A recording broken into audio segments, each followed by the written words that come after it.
My name is Chelsea. A few weeks ago, my father, who had been battling illness, passed away. I wish he could have seen his grandchildren, and that thought weighed heavily on me. I got married 5 years ago when I was 25. At my wedding, my father and I made a promise that I would tell him first when I got pregnant, but that promise remained unfulfilled.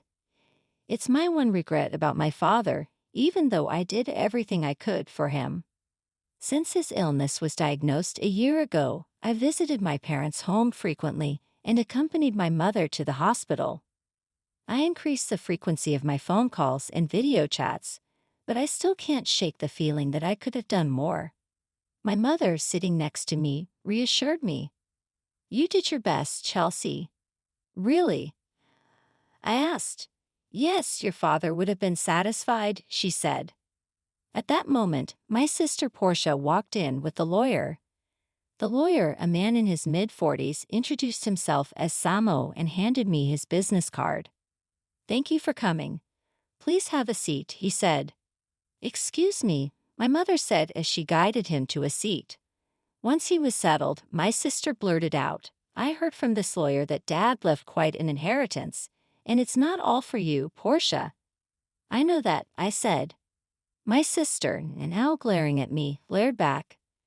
Our relationship had become strained since we learned of Dad's illness, mainly because of Portia's arrogance. Despite my attempts to reach out, she never visited our father. Of course, I may have been too harsh because I was worried about him, but her indifference was also a problem. "You're not a child, so stop being so stubborn," I said. "I'm not being stubborn," she retorted. "I live in the city. It's not easy to come out to the countryside." "But you can get here in 2 hours by car," I said. "Those 2 hours are tough and costly," she shot back. "It's the money that's important to you, isn't it?" "Of course, I'm busy, so stop contacting me." With that, she stopped talking. Even though she lived far away, she could have visited occasionally. That's why our relationship soured so quickly. In the end, Portia never visited our father, and our relationship never improved. The lawyer sensed the tension and intervened. "Let's calm down, please." "I apologize," I said, and the lawyer nodded. "As I mentioned on the phone, I have your father's will here. He contacted me a few weeks before he passed away. We met at the hospital, and he wrote the will in front of me with his primary physician present." The lawyer explained. My father had arranged for his physician to contact the lawyer upon his passing. Then the lawyer reached out to us, which brings us to the present moment. He pulled out a white envelope and placed it in front of us. "This is the will," he said. I recognized my father's handwriting on the envelope. Portia seemed impatient. "Never mind that, just tell us what's in it." "I'm busy," she snapped. "Of course," the lawyer said with a wry smile as he opened the envelope. Inside was a single sheet of paper with my father's wishes. Besides the house and land, my father's inheritance included some savings and a storage shed. We knew about the house and land, but the storage shed was a surprise. As I was pondering this, Portia angrily interrupted the lawyer. "Wait a minute, what about the farm?" she asked. "Farm?" the lawyer asked. "Yes, the farm Dad used to work on as a hobby. My father ran a business in the next town, but after turning 50, he started thinking of closing it." "I want to slow down a bit, is that okay?" "Back when I was in high school, I heard this idea. My sister, already in college, wasn't keen on it, but my mother and I, concerned about my father's health, agreed." "Don't worry about the money, Portia," my father reassured her. Reluctantly, she agreed, and so my father closed his company and started farming near our home. He found joy in moving his body while farming, and seeing him happy, I felt reassured that we had made the right decision. My sister, however, didn't seem to share the sentiment. She had promised to return home after college but ended up getting a job near her university. Eventually, she married the CEO of an IT company she met through work. That's why father took up farming until he fell ill. My sister insists that the farm should be part of the inheritance. When the lawyer reviewed the documents, he quickly found a note stating that the farm was rented land. Rented, my sister said, disappointed. But I thought we owned a large piece of land. Indeed, the farm where my father grew vegetables was spacious, but maybe it was for the best that it was rented. Considering we knew little about farming, the conversation then turned to dividing the inheritance. The house and land go to the wife, the lawyer declared, so we can divide the rest however we want. Please divide the savings and storage between you two, he continued. Savings me cash, right? I'll take the cash. How much is it? My sister asked. The savings amount to $100,000. There's no need to pay inheritance tax for this amount, the lawyer replied. Then I'll take the $100,000 in cash, my sister declared triumphantly. But I couldn't agree with such a selfish arrangement. I strongly protested against my sister. Wait a minute, I objected. Why? I'm the oldest daughter, I argued. That's irrelevant. You can have the storage shed, my sister retorted, flipping through the documents. What even is that anyway? She asked the lawyer. It's the storage shed next to the farm. You'll inherit the building, the land, and its contents, the lawyer explained. My sister's eyes lit up at the mention of land. Even though she's married to the CEO of an IT company, does she still want more money? I wondered. As I pondered, the lawyer continued. But it's about 65 square feet, roughly the size of a small bedroom. A small bedroom? Yes, here are the photos, the lawyer said, placing them on the table. The exterior looked like a rundown shack, and the interior contained only basic tools, nothing of significant value. I don't want it, my sister grimaced, glancing at the photos. The shed looked ordinary, almost unremarkable. These items are sentimental, but they won't bring in any money. As I considered the situation, my sister spoke up. Fine, I'll take the cash. You can have the dirty shed. Hold on, that's not fair, I protested. You agreed to the vegetable farming? What are you complaining about now?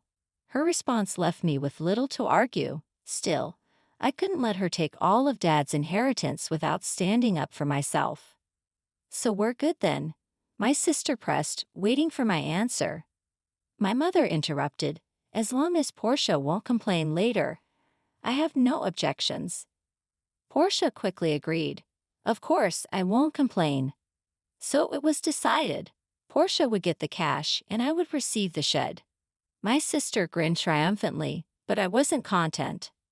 I'm not satisfied, I objected immediately. Just let it go. Why are you so greedy? Portia shot back. That's not it, I argued. You're being a hassle. You care more about money than about Dad's memory. Portia's words left me speechless. Of course, family is more important than money. While money matters, it should never be more valuable than family. But before I could respond, my sister abruptly ended the conversation.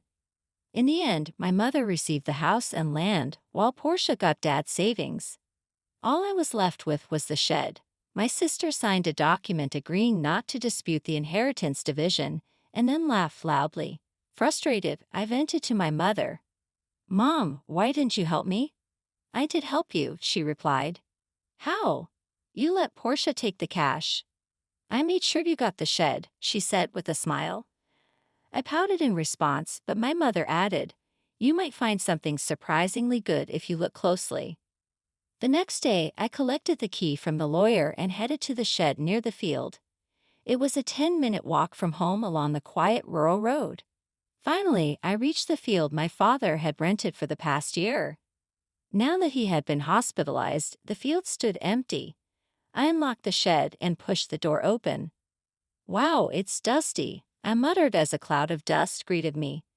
The shed clearly hadn't been cleaned in a while. Still, there might be something of sentimental value left by Dad, I thought, glancing around. But the interior was just a dirty shed filled with farming tools and not much else. While the tools might have sentimental value, they were nothing extraordinary. Maybe I should just take what's inside for now, I mumbled as I continued to survey the room. That's when I noticed something strange. Huh, I muttered. The inside of the shed seemed smaller than it looked from the outside. Perhaps it was the dim lighting, but the space felt a bit more confined than I had anticipated. Could it be my imagination? I stepped outside to take a closer look around the shed, but the feeling that something was off remained. After thinking it over, I walked around to the back of the shed, where it was bordered by a thicket of trees. To my astonishment, there was another door at the back. Wait, another entrance, I gasped. From inside the shed, there had only been a solid wall indicating the only entrance was the door I used earlier. Yet from the back, there was another door. I was puzzled. How could there be a door at the back that wasn't visible from inside? This suggested there was a separate space accessible only from the outside. Excitement surged through me as I realized this could be one of Dad's surprises. He loved surprises and often surprised me on my birthdays. The memories brought tears to my eyes. Determined to uncover Dad's hidden surprise, I hurried back into the shed and began searching for the key to the back door. If Dad had left something special, he would have likely hidden the key somewhere in the shed. I let my instincts guide me as I began the search. I rummaged through the shed and eventually found 2 keys hidden in the handle of a shovel. Curious, I went around to the back and tried one of the keys in the door. With a click, the door opened. What could be in here? I wondered.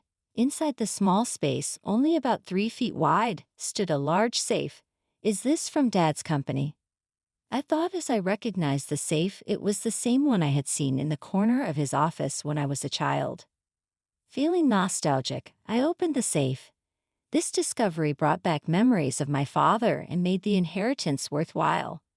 However, knowing Dad, I was sure this wasn't the final surprise. There must be more surprises, I muttered as I inserted the second key into the safe. The door creaked open with a rusty sound. What I saw inside left me speechless. The safe contained an unexpected inheritance. I quickly locked the safe again and rushed to find my mother to share the news. After explaining the situation to her, I called my husband for help moving the safe from my parents' house. It then dawned on me that the contents of the safe were likely part of my inheritance and might require me to pay inheritance tax. I decided to seek professional advice to handle the situation properly. I consulted the lawyer who recommended I speak with a certified public accountant. With a referral from a friend, I found an accountant and left the complicated matters in their hands. A year passed, and just when I thought things had finally settled down, my sister showed up near my home. "What brings you here all of a sudden?" I asked, puzzled by her unexpected visit. "Well, I had some business at our parents' house, so I stopped by," she replied vaguely. Her behavior struck me as odd. It seemed unlikely that she would casually visit, especially given the tension surrounding our father's inheritance. Our relationship wasn't one that involved casual drop-ins. I couldn't shake off my suspicion as I observed her. Despite her nervous demeanor, my sister asked, "Can I come in?" I hesitated for a moment before reluctantly agreeing. Once inside, after serving some coffee, she began to fidget before finally speaking up. "Do you happen to have won the lottery or something?" she blurted out. Confused, I shook my head. "No, I didn't, and it's not bonus season for my husband either." Perplexed by her line of questioning, I asked, "What on earth are you talking about?" This seemed to trigger her, and suddenly she grew offensive. "What are you making fun of me for?" she snapped. "No, I'm not making fun of you. I just don't understand what you're talking about," I replied, trying to keep the situation calm. "Money, you have it, don't you?" she exclaimed, her voice rising with excitement. It was then that she launched into a story she had heard a few days ago. She had run into our aunt in the city by chance, and their conversation had turned to our father's passing. "I know how hard it's been for you since you lost your father. Are you doing okay?" our aunt had asked. "Yes, well, I visited him many times when he was sick. Thank you," my sister had replied. "But you must be relieved, right? Getting such a big thank you gift," our aunt had continued. "Thank you gift?" "Yes, your sister sent me a $500 gift card as a thank you for visiting him," our aunt had revealed. My sister had latched onto this information, convinced that I had sent the gift card. "You came into some extra money, didn't you?" my sister accused, pressing me for an answer. "Ah, so that's what this is about," I sighed, understanding her line of questioning.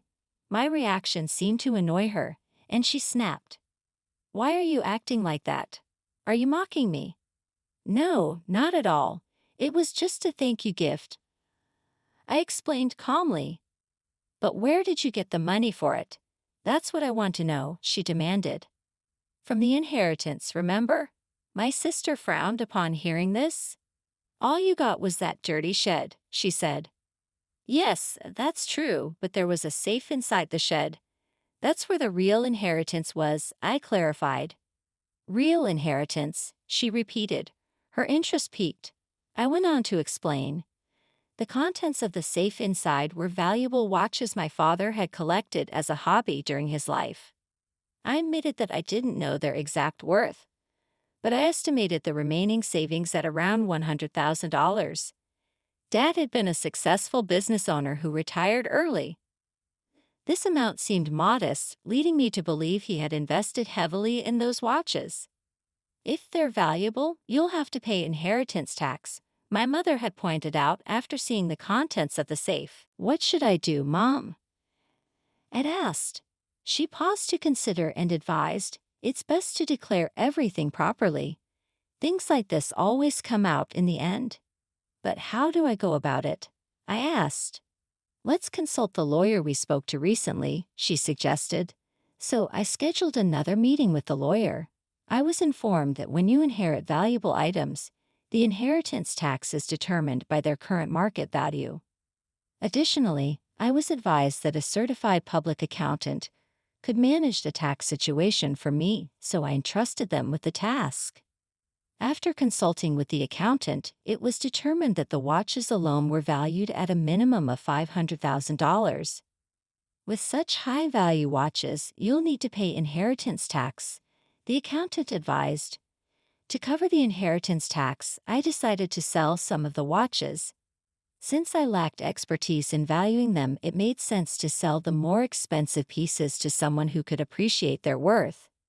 The proceeds from the sale were used to pay the inheritance tax, and I sent thank you gifts to the relatives who had supported us. Those thank you gifts were the gift cards my sister was referring to. Meanwhile, I kept sentimental items like the pocket watch my father often wore. As I shared the story with my sister, I showed her the pocket watch. "This one isn't expensive, but it holds the most memories for me," I explained. Despite this, my sister's reaction was less than enthusiastic. "You don't have any watches left?" she asked.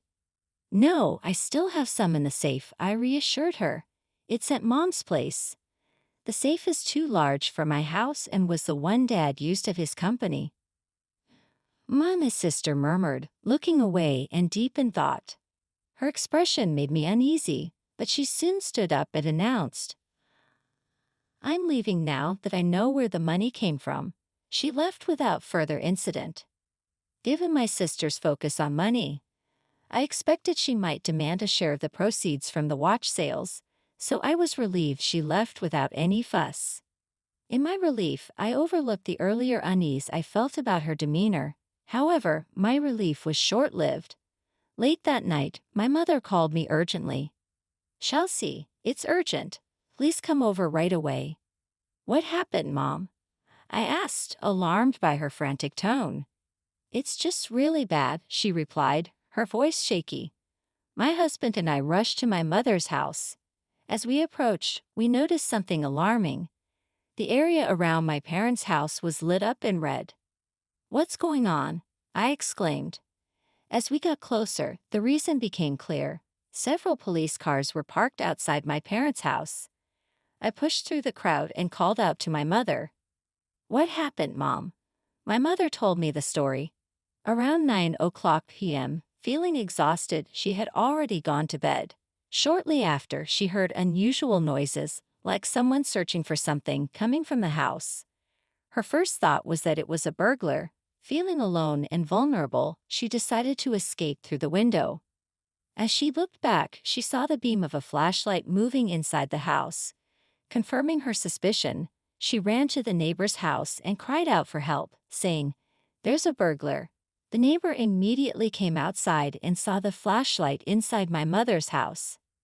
They called the police, assuming it was a break-in. However, it turned out not to be a burglar at all. It was my sister who had sneaked into the house to search through the safe after hearing my story.